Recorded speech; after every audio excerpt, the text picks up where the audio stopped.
Good afternoon. Today is Wednesday, January 9, 2019. I'm Joe Paul, the local president.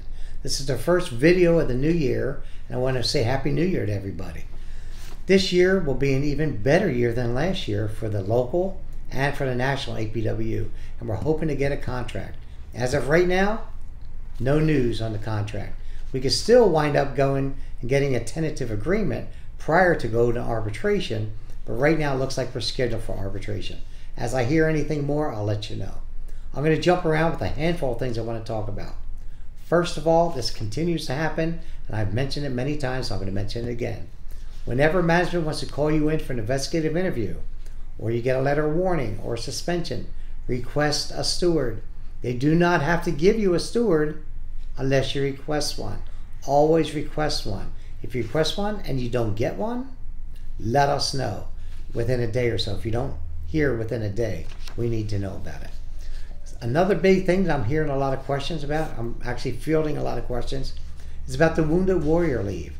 If you have a service-connected disability of 30% or more, you're going to be entitled each year, not just that one time like before. Each year, in the beginning of the leave year, you'll be granted 105 hours in advance you will be given. Now, you can use that. If you've already used it, you know how it works. If you don't know, you can always call. We'll explain it to you. But that's going to be each leave year, 105 hours for a 30% service-connected disabled vet, really. So that's a positive thing. It's the best thing we could get. And it's a great thing for our veterans. 90-day probation. Man, you got to be good. Got to be stellar almost in your first 90 days. Basically, just show up to work, really. But the first 90 days, you have to be here. It's very difficult for any of us to win any kind of a job on a removal in your first 90 days. So please be tight on the 90 days. We're successful in winning 2 jobs in the Orlando BMEU.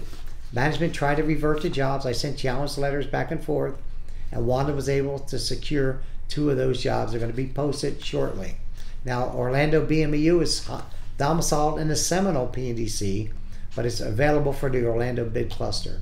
While we're talking about Seminole, even though we weren't really, but we're talking about Seminole, you're going to see 5 new additional jobs posted within the next week or 2. And that's great because we're finally going to see some movement. We've been stagnant over there. We haven't seen a lot of people retiring or quitting or moving because we had a job for everybody pretty much. Now we're going to have 5 new ones. People can start moving around, which is awesome. New stewards. We're looking for stewards all the time. That's what we're looking at, especially in the Orlando PNDC. Tour 1, Tour 3, anywhere really. Maintenance. We need stewards and alternate stewards, even out in associate offices. So if you're interested in being a steward or an alternate, I've put on 5 classes already. We're going to be doing another one here within the next 2, 3, 4 weeks, really. So just let me know, and we will look at everything and see, who we're going to put where, who we're going to train, and so forth. St. Cloud, a lot of the employees there, we won a $10,000 settlement, but the people weren't paid.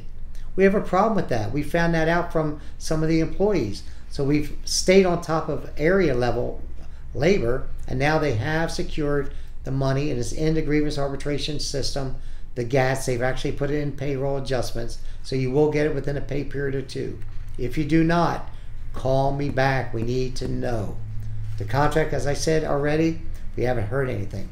The maintenance department in Orlando and Seminole, always saying they're overstaffed when we all know you're not. You work there, it just doesn't seem like you're overstaffed. Now, it's been fairly calm in the Orlando PND and the Seminole PNDC.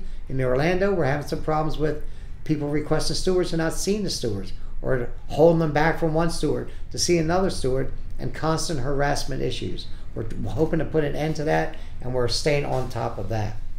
And see, MVS, a great win that we have now. There's a St. Cloud run, 2 of them, and we're going to get 2 new jobs June 18th, 2019. If you're an MVS driver, you know what I'm talking about with the new work that the St. Cloud runs, basically. So then they'll post those for bid. Everybody will bid on them, the full-time regulars. When the 2 residual jobs pop out, they're going to convert the 2 senior PTFs to those full-time regular jobs. then they're going to subsequently move the 2 senior PSEs into the PTF's jobs. So that's another positive thing.